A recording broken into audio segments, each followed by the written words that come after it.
बिस्मिल्लाहिर्रहमानिर्रहीम। अस्सलाम वालेकुम नाज़रीन, आप यूट्यूब चैनल देख रहे हैं। मैं इमरान खान हूँ। नेटो को भी अब ट्रंप ने धमकी लगा दी है। इसके दो मतलब हैं, याद रखिएगा। ट्रंप ने नेटो से कहा कि अगर नेटो ने ईरान के ख़िलाफ़ लड़ाई में अमेरिका का साथ ना दिया या वो इस लड़ाई में हमारे साथ ना उतरे नेटो के ममालिक, तो फिर नेटो के साथ बहुत बुरा होगा मुस्तकबिल में। ये डोनाल्ड ट्रंप ने कहा।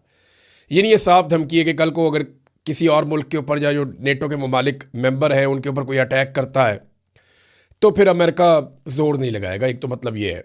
दूसरा ये है कि अमेरिका उन्हें धमका रहा है, तजारती लिहाज से भी धमकाता है, टैरिफ लगा के भी धमकाता है, उनकी मीशत को तबाह करके भी धमकाता है, फौजी नुक्ता नज़र से भी धमकाता है।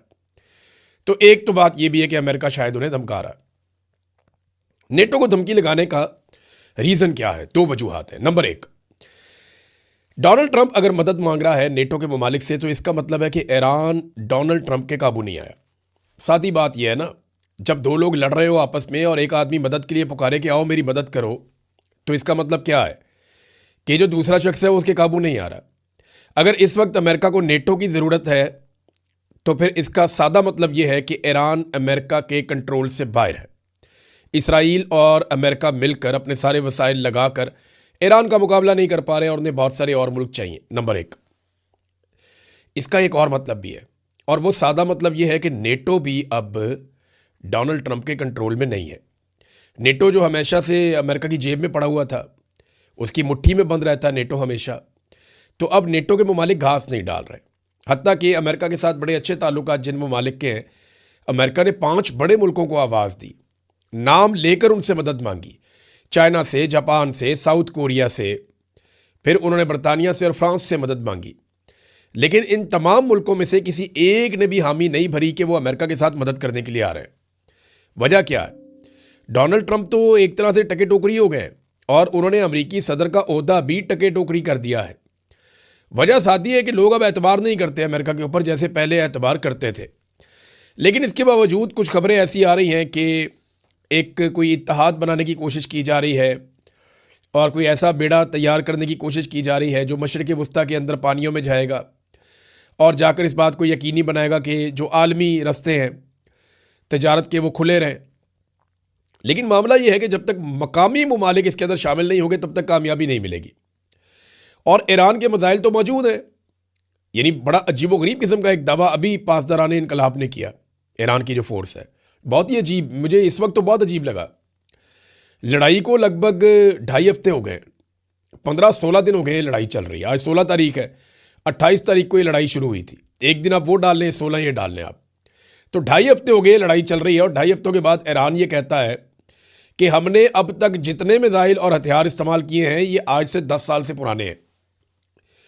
और ख़ास तौर पे जो हथियार हमने अभी डिज़ाइन किए, पिछले साल जो 12 दिनों की जंग हुई थी जून 2025 में 12 दिनों की जंग हुई थी ना ईरान की, तो उन्होंने कहा जी कि उस जंग के बाद जो हमने सीखा और जो हमने बनाया वो तो अभी हमने तक दिखाया ही नहीं किसी को। उससे तो हमने हमला ही नहीं किया किसी पे अभी तक। और ये बाकायदा ईरानी अफवाज और ईरानी वजारत खारजा बार बार ये बात कर रहे हैं। इसका सादा मतलब आप समझ जाएं कि अभी उनके पास मजीद हथियार बाकी हैं जिन्हें वो चला सकते हैं।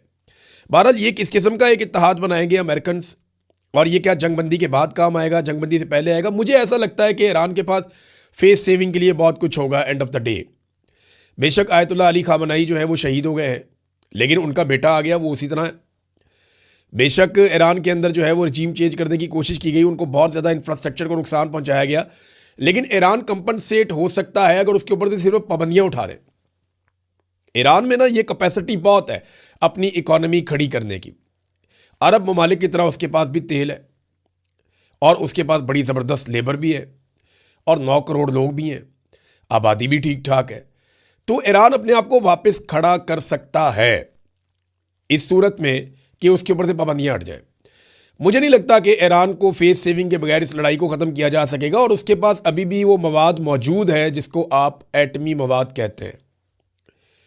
ये ईरानी हुकूमत, ईरानी वज़रा खुद कहते हैं हमारे पास 450 किलो यूरेनियम मौजूद है जो 60% तक उसको हमने तैयार किया हुआ है।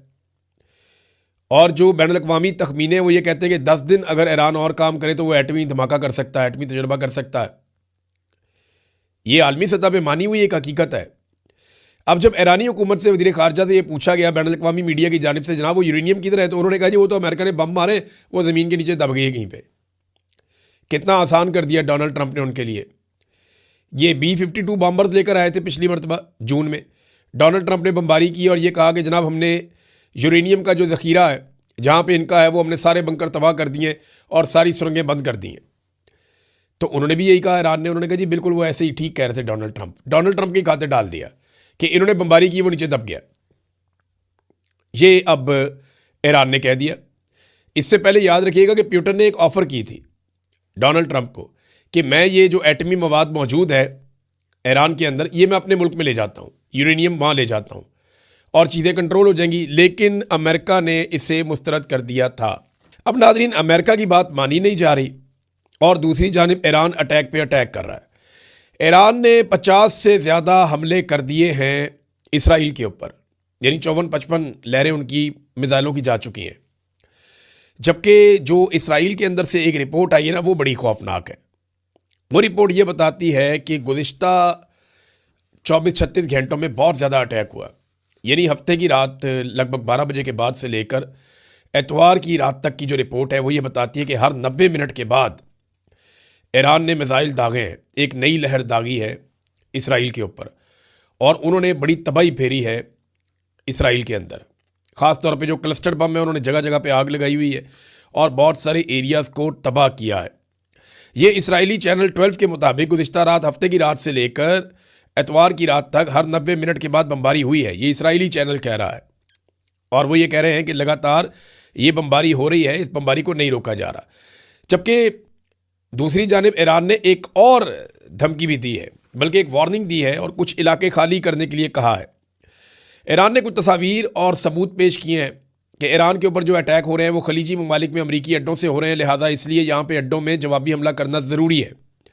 लेकिन साथ ही ईरान ने यह कहा कि फ़ौजी मकामात के अलावा जहाँ पे कोई अटैक हो रहे हैं या किसी तनसीब के ऊपर अटैक हुआ तो वो हमने नहीं किया, वो अमेरिका या इसराइल कर सकते हैं ताकि अरब ममालिक ईरान के साथ लड़ पड़ें।